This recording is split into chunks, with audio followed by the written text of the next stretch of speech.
Bharti news, सीधा, सटीक और निष्पक्ष। Good evening and welcome to Bharti News. I am Divya. Let's have a look at the biggest news of the day. Here is the national news first. The Indian Air Force is gearing up to host its largest multilateral exercise, Tarang Shakti, in two phases in August and September. A total of 51 countries have been invited to participate in the Tarang Shakti exercise. Phase 1 of the exercise will be held in Tamil Nadu's Sulur from August 6th to 14th, where aircraft from Germany, France, Spain, and the United Kingdom as well as the Indian Air Force will be seen soaring in skies. Air Marshal A.P. Singh said on Wednesday that the US, Greece and had a number of other countries will take part in the second phase in Jodhpur from September 1st to 14th. Heavy rain battered Delhi NCR on Wednesday evening as most part of the city were left waterlogged and traffic movement was severely affected with citizens left stranded for hours. 5 people died as a result of the downpour, 2 in Delhi and 3 in Gurugram. A woman and her child drowned in Delhi after slipping into a waterlogged drain. In Gurugram, 3 died due to electrocution after coming in contact with high tension wire after heavy rain. As many as 10 flights which were supposed to land at the Delhi airport were diverted due to the torrential downpour. 8 of these flights were diverted to Jaipur and 2 were to Lucknow. According to the latest update by Indigo, flight operations remained affected. At least 256 people have died and over 200 were injured after massive landslides struck the hilly areas near Mipadi in Kerala's Wayanad.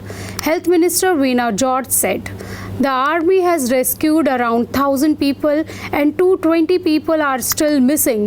3 landslides struck Wayanad on Tuesday following heavy rain. The health minister said at least 1,500 army personnel have been deployed for the rescue operation. We have deployed forensic surgeons. The rescue operation resumed on the third day with teams of the Army, Navy and Coast Guard carrying out operations along with the NDRF and other agencies. Here comes an update from around the globe. As the US presidential elections draw near, public remarks made by the two presumptive candidates are becoming increasingly sharp in nature. Upping the ante on Wednesday, former president and Republican candidate Donald Trump questioned US Vice President Kamala Harris' racial identity as a black woman in front of an audience of black journalists. Speaking at the National Association of Black Journalists on Wednesday, Trump claimed that Harris has always downplayed her black identity. Trump said she was always of Indian heritage and she was only promoting Indian heritage. "I did not know she was black until a number of years ago, when she happened to turn black and now she wants to be known as black." Trump's remark came as he was trying to seek the support of black population as he aims for a return to the White House in the November elections. Harris, who is the first black and Indian American person to become vice president, has long self-identified as both black and Indian, repeatedly citing her roots in Chennai, where her mother hailed from. Russia and Turkey expressed their condolences over the devastating landslide in Wayanad, Kerala on Wednesday as the death count crossed 170 in the last 30 hours.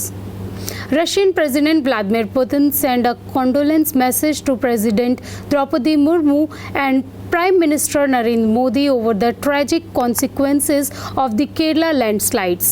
Additionally, Turkey's Minister of Foreign Affairs also said it was saddened by the loss of more than 150 lives in the landslides and extended its condolences and sympathies to the people of India. This came as Maldives President Mohamed Moizu also conveyed his condolences for the victims.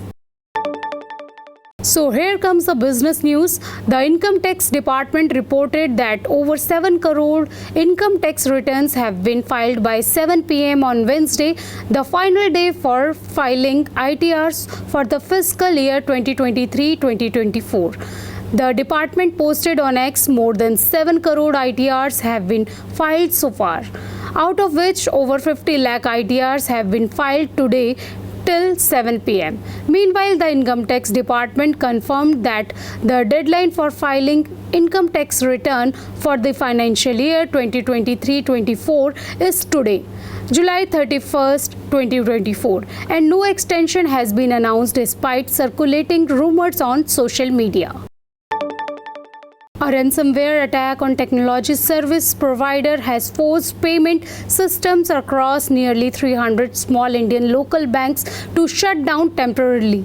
News agency Reuters reported citing sources.